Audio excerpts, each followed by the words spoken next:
चलिए हम लोग अपने छोटा सा प्रयास को और आगे बढ़ाते हैं, है ना। हम लोग कुछ सामान्य ज्ञान और पर्यावरण से आज परीक्षा की तैयारी करेंगे, है ना। और आगे बढ़ते हैं हम लोग सामान्य ज्ञान की ओर। देखते रहिए, परीक्षा की तैयारी होती रहेगी। यदि आप इस चैनल पर नए हैं तो चैनल को सब्सक्राइब कर लीजिए ताकि आपको प्रतिदिन वीडियो मिलता रहे, है ना। और हमारी तैयारी होती रहे। आज जो क्वेश्चन हम लाए हैं पूरी तरह से बुक से उठा करके दिए हैं, है ना। यानी कि ये 1 to 8 का पूरा ख्याल रखा गया है इसमें, और बुक से उठा करके क्वेश्चन दिया गया है डायरेक्ट। चलते हैं हम लोग आगे। और पहला क्वेश्चन है, बिहार में संगीत का प्रारंभ हुआ कब, किस युग में हुआ बिहार में संगीत का प्रारंभ। तो विकल्प आपके सामने 4 नहीं है बल्कि सुमेलित करने के लिए है। तो सुमेलित करने में भी हम आमने सामने मिला दिए हैं ताकि सुविधा हो। यानी बिहार में संगीत का प्रारंभ वैदिक युग में हुआ, है ना। किस बिहारी बुलबुल की उपाधि दी गई, यानी किन्हें बिहारी बुलबुल कहा जाता है। तो सही जवाब है कि संगीतज्ञ चिंतामणि को बिहारी बुलबुल कहा जाता है। ध्यान में रखिए। अगले प्रश्न की ओर चलते हैं। अकबर के दरबार में गायकों को कितने भागों में बांटा गया था। तो अकबर के दरबार में गायकों को 7 भाग में बांट दिया गया था। प्रत्येक भाग जो है एक एक दिन अपना गायन का कार्यक्रम प्रस्तुत करता था, इसलिए उन्होंने 7 दिन में 7 भागों में बांट दिया था। 7 दिन के लिए 7 भागों में गायकों को अकबर ने, है ना। और चलते हैं अगले प्रश्न की ओर। अगला प्रश्न है, सल्तनत काल में कितने प्रकार के गायन शैली प्रचलित थी, है ना। सल्तनत काल में कितने प्रकार की गायन शैली प्रचलित थी। उत्तर है, सल्तनत काल में 2 प्रकार के गायन शैली प्रचलित थी, एक गजल और दूसरा कव्वाली। यानी सल्तनत काल में गजल और कव्वाली ये 2 प्रमुख गायन शैलियाँ थी। गजल का संग्रह कहलाता था, यानी कहलाता है दीवान, जिसमें गजल संग्रह रहता था। किस काल में रबाब एवं सारंगी का आविष्कार हुआ। तो सल्तनत काल में। सल्तनत काल से ही रबाब और सारंगी चल रहे हैं। ये दोनों वाद्य यंत्र है। अगले प्रश्न की ओर चलते हैं। पटना कलम या पटना शैली चित्रकला शैली है। यानी पटना कलम या पटना शैली के बारे में पूछा जाता है कि क्या है, तो ये दोनों चित्रकला शैली है, पटना कलम और पटना, है ना, या पटना शैली। मराठी भाषा को काफी विकसित किया किसने। एकनाथ एवं तुकाराम ने। रामचरित भाषा की रचना, रामचरित जो है इसकी रचना किस भाषा में हुई। रामचरित की रचना किस भाषा में हुई। तो सही जवाब है कि रामचरितमानस तुलसीदास लिखे थे ना, अवधी भाषा में इन्होंने लिखा था, अवधी भाषा। चलते हैं। ढोला मारूहा नामक प्रसिद्ध लोक भाषा काव्य लिखा गया किसमें, लौकिक साहित्य में, है ना। ये ढोला और मारूहा दोनों की प्रेम कहानी लिखी हुई है उसमें। फारसी विकास के लिए पहला केंद्र बना कहाँ, यानी मुख्य क्षेत्र जो था जहाँ फारसी का विकास हुआ, यानी जो केंद्र उसका कहलाया वो लाहौर है, लाहौर। दक्षिण भारत में जिस उर्दू का विकास हुआ क्या कहलाया, वो दक्कनी कहलाया। दक्षिण भारत के उर्दू दक्कनी कहलाए। कौन भाषा मुगलों की मातृभाषा बन गई, उर्दू। उर्दू मुगलों की मातृभाषा बन गई समय के पश्चात, है ना। चलते हैं, कुछ प्रश्न भी है, विकल्प वाले प्रश्न भी है। पहला प्रश्न है कि सिंध विजय किसने की? मोहम्मद बिन तुगलक ने की, मोहम्मद बिन कासिम ने की, जलालुद्दीन अकबर ने की, या फिरोज तुगलक ने? किसने सिंध विजय किया? तो सही जवाब है कि सिंध विजय मोहम्मद बिन कासिम ने किया। यही सही जवाब है सिंध विजय के बारे में। अगले प्रश्न की ओर चलते हैं। अगला प्रश्न है, महमूद गजनी के साथ कौन सा विद्वान भारत आया था? अबहार आया था, अल जवाहिरी आया था, अल बुरूनी आया था, या मिनहजुस सिराज आया था? तो सही जवाब है कि अल बुरूनी आया था, है ना। महमूद गजनी के साथ अल बुरूनी भारत आया था। चलते हैं अगले प्रश्न की ओर। अगला प्रश्न है, कुर्ता में भारत में कुर्ता पायजामा का प्रचलन किसके आगमन से शुरू हुआ? भारत में कुर्ता पायजामा का प्रचलन किसके आने से शुरू हुआ? ईसाई के, मुसलमान के, पारसी से, अथवा हिंदू से? किसने शुरू किया था? तो इसका सही जवाब है कि भारत में कुर्ता पैजामा मुसलमान के आने से प्रारंभ हुआ। ख सही जवाब है, मुसलमान के आने से। अगले प्रश्न की ओर चलते हैं। अलवार और नैनार कहाँ के भक्ति संत थे? उत्तर भारत के, पूर्वी भारत के, महाराष्ट्र के, या दक्षिण भारत के? कहाँ के? तो सही जवाब घ है, यानी दक्षिण भारत के भक्ति संत थे अलवार और नैनार। कैसा संत थे?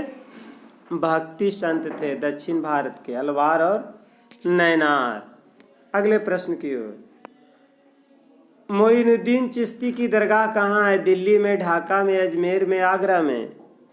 तो इसका सही जवाब ग है, अजमेर में है मोइनुद्दीन चिश्ती का दरबार, अजमेर। अगले प्रश्न की ओर चलते हैं। मनेरी साहब का मजार यानी दरगाह कहाँ है? बिहार शरीफ में, पटना में, बारसलीगंज में, या अलीगंज में? बताइए कहाँ है? तो सही जवाब होगा कि बिहार शरीफ में है। मनेरी साहब का दरगाह बिहार शरीफ में है, मनेरी साहब का दरगाह।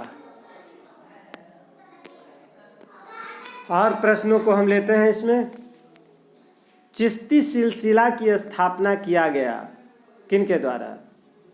अजमेर शरीफ में मोइनुद्दीन चिश्ती के द्वारा चिश्ती सिलसिला शुरू किया गया अजमेर शरीफ में।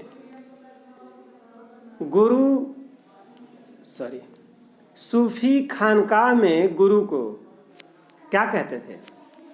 तो सूफी खानकाह में गुरु को पीर कहा जाता था और शिष्य को मुरीद कहा जाता था, है ना। सूफी खानकाह में गुरु को पीर और शिष्य को मुरीद। इस्लाम में शरीयत क्या है? तो शरीयत उसका धार्मिक कानून है इस्लाम लोगों का, जो इस्लाम धर्म मानते हैं। दरिया साहेब का विचार बिहार में लोकप्रिय था किस तरफ? बताते हैं। आरा, बक्सर, रोहतास तथा भभुआ जिला, इसमें इनका विचार लोकप्रिय था, प्रसिद्ध था। किनका? दरिया साहब का। अगले प्रश्न की ओर चलते हैं। कबीर के समकालीन थे कौन? गुरु नानक थे। कबीर के गुरु कौन थे? गुरु रामानंद थे। वैष्णव धर्म की परंपरा की मुख्य शाखा क्या थी? कृष्ण भक्ति थी। वैष्णव धर्म की परंपरा में मुख्य शाखा थी कृष्ण की भक्ति। अगले प्रश्न की ओर चलते हैं। ढेर सारा इसमें हम बुक से प्रश्न दिए हैं। मीराबाई का संबंध किस राजघराने से था? तो विकल्प नहीं है, लेकिन सही जवाब है मेवाड़ एवं मारवाड़। मीराबाई का संबंध। मीराबाई किनकी शिष्या बनी? रैदास की, है ना। तुलसीदास संत थे, सगुन संप्रदाय के संत थे तुलसीदास। सगुन संप्रदाय, निर्गुण नहीं, सगुन। अगले प्रश्न की ओर चलते हैं। इस्लाम धर्म का अभ्युदय हुआ अरब प्रायद्वीप में 7वीं शताब्दी में। मध्यकाल में पटना किस नाम से काफी लोकप्रिय था? तो मध्यकाल में पटना अजीमाबाद के नाम से काफी लोकप्रिय था, है ना। अब पुर्तगाली निवासी वास्को डी गामा भारत आया। कब आया भारत उसने और कहाँ पहुँचा? तो वास्को डी गामा 1498 ईस्वी में आशा अंतरीप की यात्रा करते हुए कालीकट पहुंचा। कालीकट गुजरात में पड़ता है ना। कालीकट पहुंचा के वास्को डी गामा 1498 ईस्वी में, है ना। पुर्तगाल निवासी था वास्को डी गामा। चोल कांस्य मूर्तियां बनाई जाती थी लुप्त मोम विधि से, है ना। ढाका प्रसिद्ध था। ढाका किस लिए प्रसिद्ध था? ढाका मलमल के लिए प्रसिद्ध था, है ना। कांचीपुरम एवं मसूलीपट्टनम प्रसिद्ध था। किसके लिए? तो दोनों सूती वस्त्र के लिए प्रसिद्ध था, है ना। कश्मीर किसके लिए प्रसिद्ध था? ऊनी के शाल के लिए प्रसिद्ध था कश्मीर। दक्षिण भारत में 2 महत्वपूर्ण व्यापारिक केंद्र थे। कौन कौन? नाना देशी एवं मणिग्राम। इनका व्यापार चीन, श्रीलंका, है ना, दक्षिण पूर्वी एशिया तक फैला हुआ था। नाना देशी एवं मणिग्राम की। अगले प्रश्न की ओर चलते हैं। हुंडी क्या होता था? हुंडी क्या होता था बताते हैं। हुंडी कागज पर लिखा एक वचन पत्र होता था जिसमें रुपये लेन देन के बारे में लिखी जाती थी। हुंडी कागज पर लिखा एक वचन पत्र होता था जिसमें रुपये लेन देन के बारे में लिखा जाता था। अगले प्रश्न की ओर चलते हैं। मध्यकाल में मंदिरों के निर्माण की कितनी शैलियाँ थी? तो 2 शैलियाँ, है ना। इन शैलियों के बारे में हम पिछले वीडियो में चर्चा भी कर चुके थे ना। नागर शैली और द्रविड़ शैली। अक्सर उत्तर भारत की सारी मंदिरें नागर शैली में और दक्षिण भारत की सारी मंदिरें द्रविड़ शैली में बनी हुई है। अगले प्रश्न की ओर चलते हैं। बिहार में नागर शैली में मंदिरों का सबसे अच्छा उदाहरण कौन है? नागर शैली में बना। बिहार में नागर शैली में बना मंदिरों का सबसे अच्छा उदाहरण महाबोधि मंदिर, देव का सूर्य मंदिर, पटना का महावीर मंदिर और गया का विष्णु मंदिर। कौन है इनमें से? तो इसका सही जवाब है महाबोधि मंदिर। यह नागर शैली में बना हुआ है। अब हम लोग चलते हैं पर्यावरण की ओर, है ना। पर्यावरण से कुछ प्रश्नों को लेते हैं, ठीक है। 1 to 5 कक्षा की पर्यावरण से हम ये क्वेश्चन को ऐड किए हैं। सिक्किम की राजधानी कहाँ है? तो सिक्किम की राजधानी गंगटोक है। दार्जिलिंग पश्चिम बंगाल राज्य का सुंदर पर्वतीय स्थल है। दार्जिलिंग, है ना। दार्जिलिंग पश्चिम बंगाल का सुंदर पर्वतीय स्थल है। टाइगर हिल कहाँ है? तो टाइगर हिल दार्जिलिंग में है। याद रखिएगा, टाइगर हिल दार्जिलिंग में है। Natural history museum, Lloyd, botanical garden या जूलॉजिकल पार्क, इतना सारा चीज़ दार्जिलिंग में है ना। इतना सारा दार्जिलिंग में है। कौन कौन? Natural history museum, Lloyd, botanical garden और जूलॉजिकल पार्क दार्जिलिंग में है। हिमालय पर्वतारोहण संस्थान दार्जिलिंग में है और इसकी स्थापना 1954 में हुई। हिमालय पर्वतारोहण संस्थान दार्जिलिंग में, है ना। अगला प्रश्न की ओर चलते हैं, अगले पॉइंट की ओर। तेंजिंग शुरुआत में तेंजिंग 20 साल के उम्र से कूली का काम करते थे। तेंजिंग का जन्म तिब्बत में हुआ था।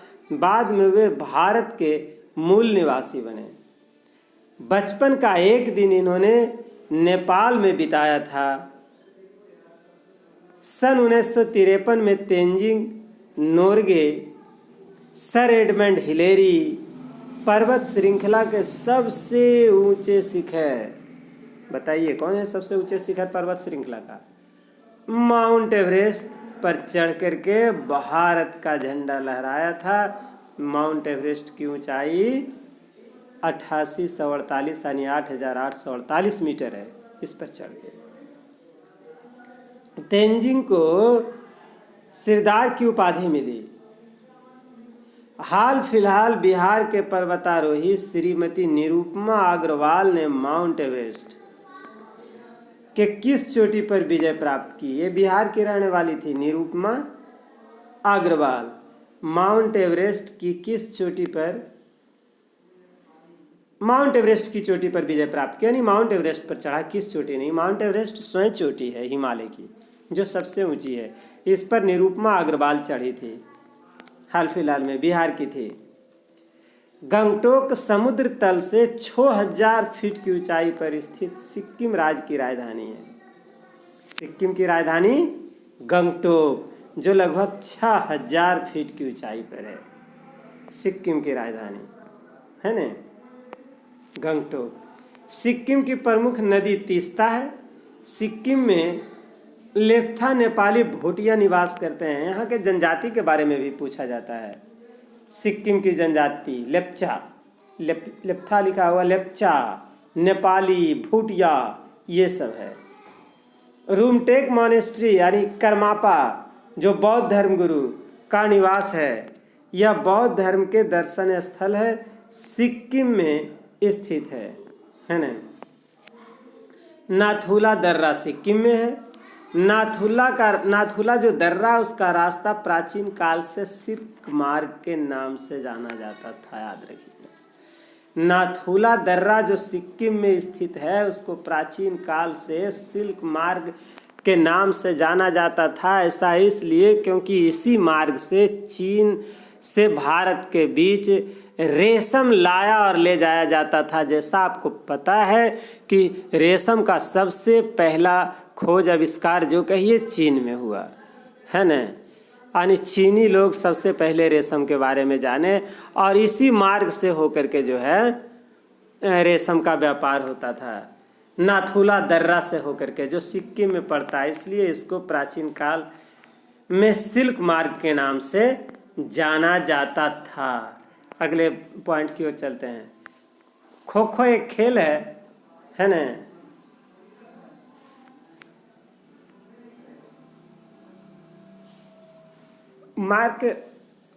मार्शल आर्ट एक युद्ध कला है। जापान का सूमो एक खेल है ना। और सिख धर्म गतका एक मार्शल आर्ट है। यह सिख धर्म से जुड़ा हुआ है। गतका मार्शल आर्ट। गुरु गोविंद सिंह ने सिख समुदाय को सैन्य रूप दिया। यदि पूछा जाए कि सिख समुदाय को सैन्य रूप किसने दिया, तो गुरु गोविंद सिंह ने दिया। अगले प्रश्न की ओर चलते हैं। अगला प्रश्न है, गतका सिख के सैन्य रूप का हिस्सा है या आत्मरक्षा के लिए सिखाया जाता है? गतका जो सिखाया जाता है आत्मरक्षा के लिए। सिख समुदाय के लोग बैसाखी तथा गुरु गोविंद सिंह के जयंती के मौके पर ये खेलते हैं। गतका है ना, गुरु गोविंद सिंह जयंती और तथा बैसाखी। इस खेल को हिंदू और मुस्लिम धर्म के लोग भी खेलते हैं। हिंदू लोग भी खेलते हैं और मुस्लिम धर्म के लोग भी खेलते हैं गतका। चलते हैं अगले पॉइंट की ओर। जैन धर्म के 24वें तीर्थकर भगवान महावीर का मंदिर जमुई जिला के सिकंदरा प्रखंड में स्थित लछुआड़ गांव में है ना। लछुआड़ गांव में भगवान महावीर का मंदिर है जो सिकंदरा प्रखंड में पड़ता है, जिला जमुई है। 24वें तीर्थंकर। जैनियों का एक समूह इसे महावीर की जन्म स्थली मानता है, लछुआड़ को, कि यही इनका जन्म हुआ था।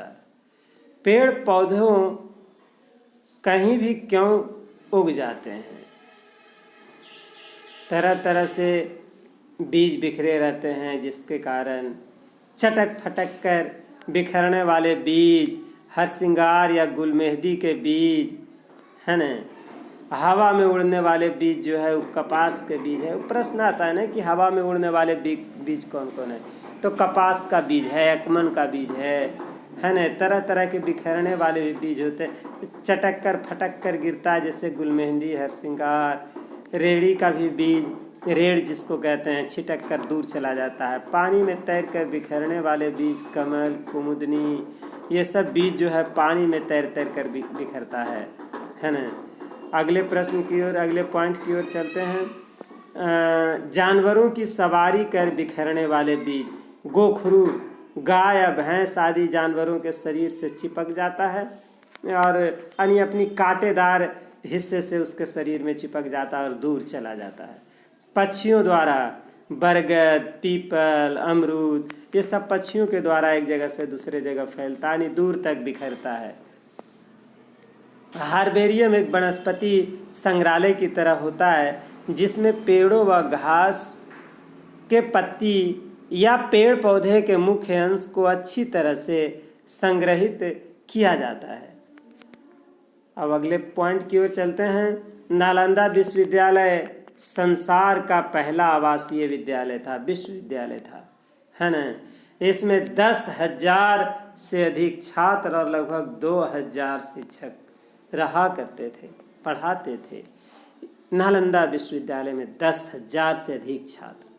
इस ज्ञान केंद्र में विश्व के कोने कोने से विद्वानों तथा छात्रों को आकर्षित किया। कोरिया, जापान, चीन, तिब्बत, इंडोनेशिया, तुर्की के छात्र यहाँ पढ़ने के लिए आते थे नालंदा विश्वविद्यालय में। इसकी क्षमता 10,000 विद्यार्थियों की थी और शिक्षकों की 2,000। आज भी नालंदा जिला स्थित नालंदा का खंडहर और इस विश्वविद्यालय का खंडहर देखने को मिलता है। आइए नालंदा विश्वविद्यालय का खंडहर देखें, है ना। इसी तरह से देखते रहिए, तैयारी करते रहिए। चैनल सब्सक्राइब कर लीजिए ताकि प्रतिदिन आपको वीडियो मिलता रहे। तैयारी होती रहेगी, लगे रहिए, तैयारी करते रहिए।